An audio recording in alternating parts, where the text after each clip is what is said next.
ó mà ṣe o. Lateef Adédìméjì ó ké gbàjarè síta.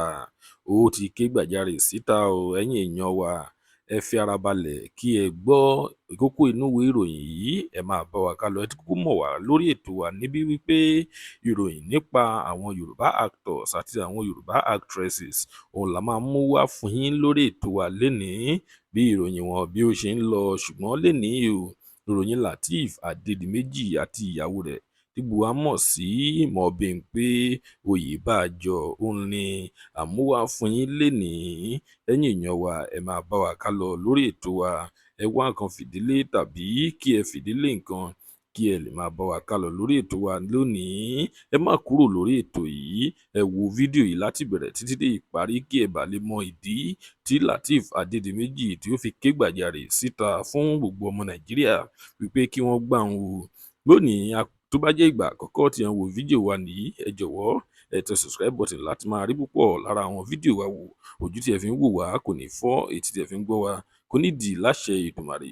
Ọpẹ́ Ọmọ Ajíbóyè lóníròyìn lénìí.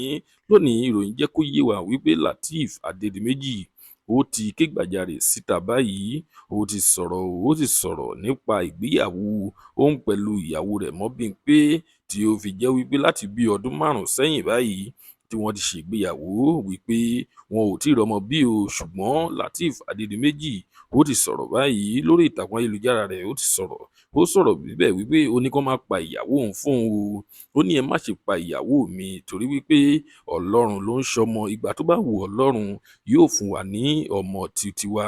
Ó ní wípé ó ní àwọn ò lè torí wípé àwọn face frustration báyìí àti àwọn ìdojúkọ tí àwọn máa ń rí pàdé lójoojúmọ́ o. Ìyàwó rẹ̀ Mobímpé ó sọ wípé nínú ìròyìn náà, ó sọ wípé ó ní lójoojúmọ́ nígbà tí òun bá jáde tàbí online ni wọ́n máa sọ wípé òun ò ní bí ọmọ ni. Ó ní wọ́n á tún sọ wípé ṣé kò tíì tó ìgbà tí ó yẹ kó ń lóyún fún Lateef, wípé owó rẹ̀ nìkan ló ń jẹ.